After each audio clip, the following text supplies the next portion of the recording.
So many of us are working so hard, worrying about our bank accounts, making enough money, making ends meet. And that's not wrong, but I think it's incomplete. And so much peace of mind and comfort can come as we gain a more perfect understanding of what wealth really is and what the best way to attain it is. This is To Live the Truth, the podcast. My name is Ryan Clausen. In this show, my wonderful wife Allie and I dive into my book, To Live the Truth, which you can read for free at ryantclausen.com. Today we're discussing Chapter 13, The Deceitfulness of Riches. So we're continuing this conversation about Jesus' parable of the sower and the deceitfulness of riches. I did have a question. I thought it was interesting. Why did you put the other two together with the antidote being wonder? And then this has its own chapter with its own antidote. Yeah, it's a good question. And to kind of spoil the ending, the reason why riches are deceitful, the primary reason, is because it is tempting to believe that riches are most effectively attained through self-interest, right? Just through working hard and worrying about number one.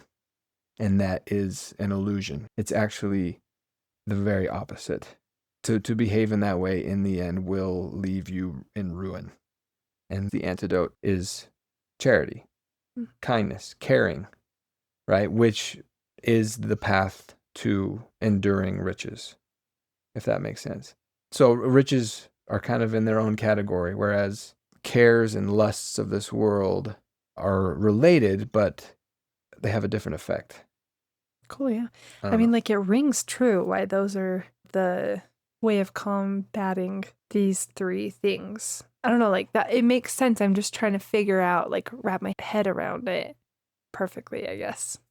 Well, and that's kind of the thing about this is that economics, money is a very broad and just enormous topic, and it is difficult to wrap one's head around it. This might help me. What's the difference between the cares of this world and the lust of other things entering in? They're similar, right? But as I put it in the book, the cares of this world relate to the constant pleas for our attention that material matters always have on us. And the lusts of other things entering in relates more to hedonic adaptation, just our natural human desire to pursue more. So they're very closely related, right? But just that word lust implies an insatiable appetite. Human appetites are insatiable. And so if we don't recognize it and resist it, then it will consume our lives.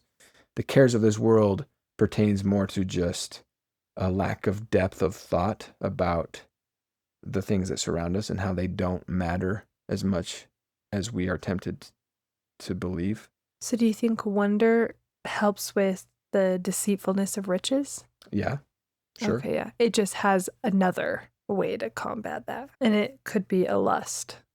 Yeah, I'm just arguing that more the reason why riches are deceitful is because they have a not so obvious and curious relationship with charity. If we were to reduce this whole question down to its simplest element, the question being, how are riches deceitful? Then I would say that it is that we forget that riches merely represent influence over other human beings, human labor, essentially. Whoever possesses riches possesses the ability to influence another human being to perform labor for them in some form. And it's easy to forget that, especially in modern times where our economy is global.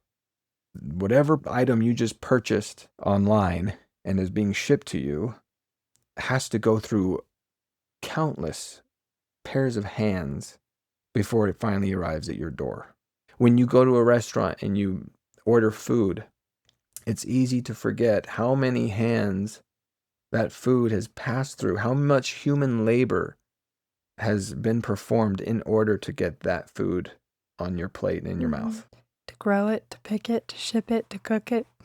Exactly. That was sound like a poem or something, a little limerick. So why does that matter? Why is that deceitful? Well, the reason is that without the sufficient consistent depth of thought around this topic, it can be so easy to drift into a certain mindset that the money itself is what is of value, right? One can begin to believe that the amount of money they have makes them independent, makes them above certain human decencies and humility. But at the end of the day, that money just represents the ability to convince somebody to do something for you. But it can be thwarted if misused, if not used appropriately. The easiest example is just think of Ebenezer Scrooge, right? I mean, he's a miser. He's just devoted his whole life to just accumulating money. And yet, everyone in his town despises him, is afraid of him, doesn't want anything to do with him. He has no friends. And if he ever found himself in need, not a soul would be willing to lift a finger to help him. Think about his employee, right? He doesn't pay his clerk very well. And as a result, the labor that he's performing can't be performed as well as he would like because he's hungry, his family is struggling. So you can see how Scrooge's miserliness seeps into every aspect of his life and decreases his ability to get what money is supposed to procure for him, which is the ability to get others to labor for him, to do things for him. You see what I'm saying? Mm-hmm. I think it's a good example, but I don't think it's not super clear. Could we take a step back and almost say that the deceitfulness of riches is just because we value riches so much because we think that they will save us somehow? They will make life easier. You can use it for shelter and food and clothing, and it's helpful, but it's so empty. That's not what's going to save you. I mean, even in a temporal sense, like God is in charge of your life. Your money's not going to keep you from dying. But in a spiritual sense, you're missing the point of life, this connecting with human beings. You're putting everything into this physical substance, this paper or coins or whatever. And you're caring more about that than the people. Yeah, no, I think you're right. That at its simplest level, what it is that we're trusting in something that cannot provide what we're trusting it for. Yes. And that, I mean, that falls squarely into the definition of deceitful, Yeah. right? It's Okay, promising something on which it cannot deliver, at least not consistently and not indefinitely. yeah. Now, that is dipping back into the previous chapter, talking about Macbeth, and I mentioned that in like the first paragraph of this chapter, but then I Right. move on to try and dive into something a little more abstract, which is that riches only have value insofar as they truly can influence the people around you. Mm-hmm. And the riches themselves are not enough. And that's why, I bring up the marooned rich man, that if all of his money were piled on an island and he was alone on that island, it would be of no use to him. Another example is King Midas, right? He wishes that everything he touches be turned into gold. And then what does he find? Something as simple and essential as eating becomes impossible to him because the second his lips touch the apple, it turns into gold. Wealth is only valuable insofar as it provides life. And I guess this also touches on another thing that Ruskin says. He says that a nation that labors will prosper even if no money is ever exchanged. And on the other hand, a nation that is idle, even if their mountains were solid gold, will starve. It's about human labor. It's about human beings spending their time and their attention and their energy on contributing to their community. That's the center of economics. That's the center of why nations prosper. You see what I'm saying? Maybe we can talk about some examples to kind of anchor it a little bit more and to make it a little more concrete. So like one is that play by Aristophanes, right? No more on a bed will you pillow your head, for there won't be a bed in the land, nor carpets. For whom will you find at the loom when there's plenty of money in hand, right? As a thought experiment, imagine if everyone in our country had all the money we could ever want, and so we never had to work another day of our life. What would happen? Obviously, it's an impossibility, because as soon as that happened, all money would become worthless. Because say, you wake up and you find out your bank account's got $10 billion in there. And you're like, well, I'm not going to work today. But say I'm pretty hungry. And so you call up Pizza Hut and the phone just rings and rings and rings because nobody came into work today to make the pizza. The point is the economy would completely shut down and no labor would be performed. You'd be like, I want to go on a road trip now that I have all this free time. You go to fill up at the gas station. Guess what? There's no gas because the guy who drives the truck to come fill up the tanks, he didn't come into work this week because he's got all the money he wants, right? Pretty soon, it'd be interesting to find out how long this would last until everyone's like, okay, I got to go to work. We are going to starve if this human labor doesn't continue. You see what I'm saying? That's what I'm trying to drive at with that poem from Aristophanes, right? Now, it has a negative turn on the end because this is poverty speaking, and he says, of little avail is your wealth if it fails such enjoyments as these to procure you, such enjoyments like your road trip or Pizza Hut. You fools, it is I who alone a supply of the goods which you covet ensure you. Poverty ensures us the goods that we want. Why? Because in a society built on self-interest, it is people who need the money who will show up to work because they're motivated to get money to survive, right? Now, that's not a good thing necessarily, right? It's complicated. It's super complicated, and we're not going to go into detail on all the aspects of it because it is a core aspect of capitalism. Capitalism is the best system we've ever figured out.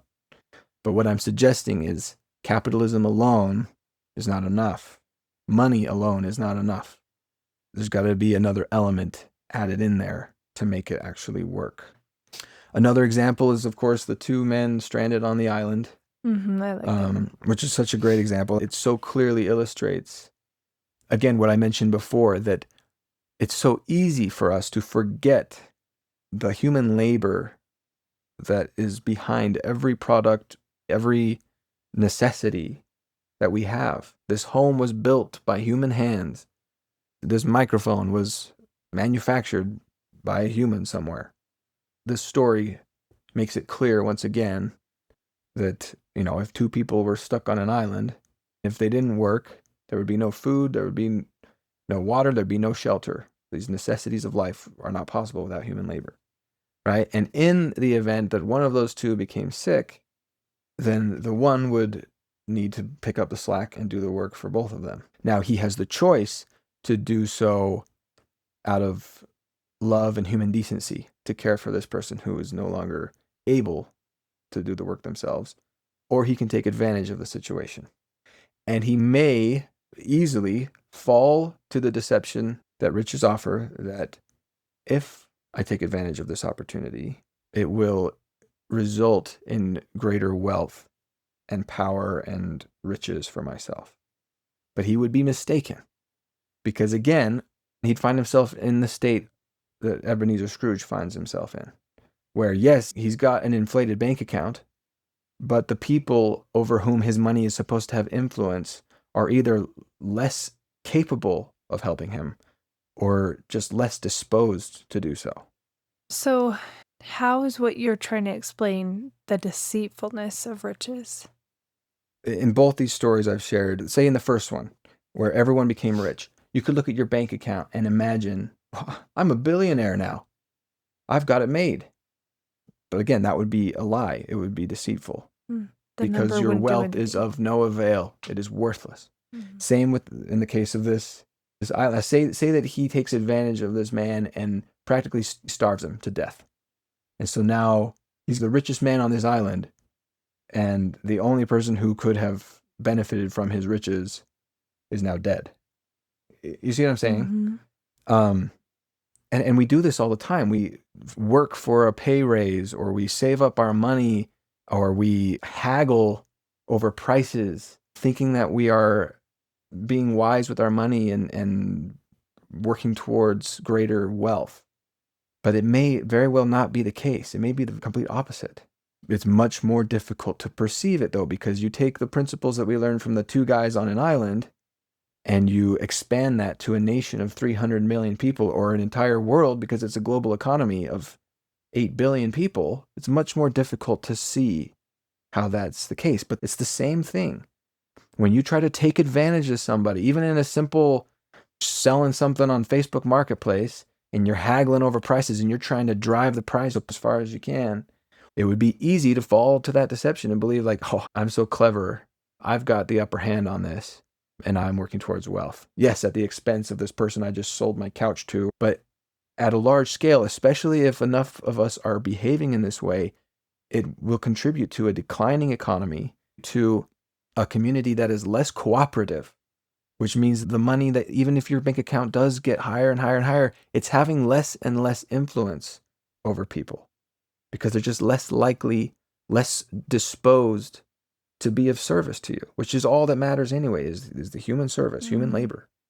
So you're saying that our money, our bank accounts, we think it's wealth, but it's actually not the wealth. The wealth is in the people and our relationship with them and their willingness to help us. And so if you're putting all your effort into getting the physical money or the physical number, then that's where you're being deceived, because you're missing out on what true wealth is and what really will bless you.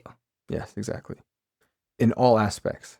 The other example that comes to mind is George Bailey from It's a Wonderful Life, right? Mm-hmm. I mean, he would not be considered the wealthiest man in his town from a worldly economic standpoint. You know, he's juxtaposed against Mr. Potter, who is the richest man. But again, he's a miser. Nobody likes him. Whereas George Bailey has an entire community backing him, which is the greatest wealth you can hope for. Mm-hmm. And I mentioned earlier that there have been people in history who have been of such character and trustworthiness that people have been willing to lay down their lives for them. And the first example that comes to my mind is Gandhi. I mean, he lived a simple life.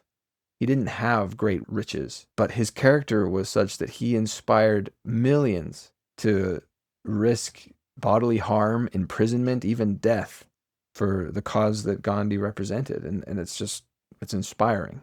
And so he's a great example of true wealth. No, that's awesome. I feel like someone talking about this or reading this might think, oh, I don't know how to explain it, but we're not asked to sacrifice and live a low life in order to serve and be kind to others.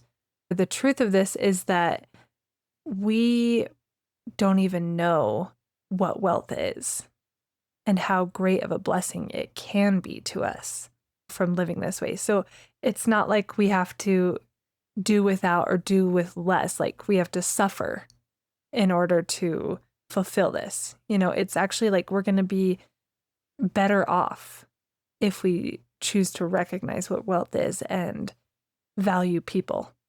You're right. It would be mistaken to assume that you have to live a life of complete poverty. We've talked about this recently, that wealth is not bad. Yes. It's just that we have the wrong mindset of what wealth is. And that's why it's so deceiving. But that's the thing. Like, if you're rich, it doesn't mean we're asking you to be poor. You know, that's not a bad thing. No, that's exactly right. Historically, poverty has been romanticized and idealized. The truth is, wealth is the preferred option. God is infinitely wealthy. His kingdom is infinite. His possessions are without number. By definition, he is the wealthiest entity in the universe, right? And he desires for us all to progress towards that same state. To become like God is to become equally wealthy. That's what we want to become. The illusion, though, is to conflate wealth with your bank account. Mm-hmm. Your actual net worth is only an external manifestation of something deeper, and it's an imperfect manifestation. It's the leaves and fruit of a tree, right? So if you just focus on the bank account, then you are being deceived, because it very well may be that the tree is withering and dying, but the leaves just haven't reflected it yet, Mm-hmm. right? Especially with leaves and fruit, as imperfect as money is. You can get money in ways other than just by honest, hardworking ways. You can inherit it, you can steal it, you can fool people into giving it to you. But the point is that the natural end result of being a person of character, of having a healthy trunk and branches, will eventually, inevitably lead to healthy leaves, which means infinite wealth. Now, it may not happen in this life. I mean, Jesus himself walked this earth in rags, essentially. Based on his character, he should have been the wealthiest man on earth, but the imperfection and the corruptness of mankind itself did not manifest in that way. And I'll add to that the fact that riches often can corrupt men of noble character initially. This is just a side thought, but could someone live a wealthy life and never touch a dollar bill? Yeah. Yeah. I mean, I even mentioned in there that there have been prosperous Right. nations that did not have a monetary system. They had no currency. Ancient Peru is an example of that. Money is not necessary. The advent of money, it's prehistoric. We don't know who invented money, and we don't know exactly why they invented money. Probably the most practical answer is that it was just made to ease the friction in trade, right?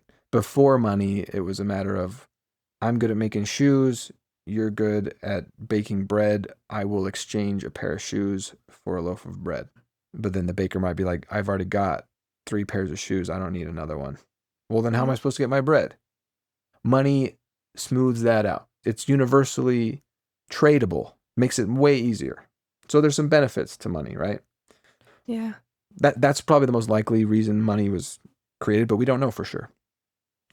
So why do you think this matters? Why is it important to talk about this? Well, I mean, we need to make sure that we understand what real wealth is and maybe change the way that we view it. And instead of trying to get the biggest dollar amount, think about the relationships that we have with each other, how many friends you have, like George Bailey. Mm-hmm. Um, A man is never a failure who has friends. yeah. And it's not, you have to look at it too, not trying to get people that will serve you, but you're the kind of person that wants the best for them and you're serving them. And in return, they'll want the best for you. Like that's how we get this wealth. Thank you for listening. If you have any questions or comments, please leave them in the comments section. We may address them in a future episode. Also, please consider rating, reviewing, and subscribing to the podcast. It really helps others find us. Finally, I wish you peace and success, and I look forward to chatting again.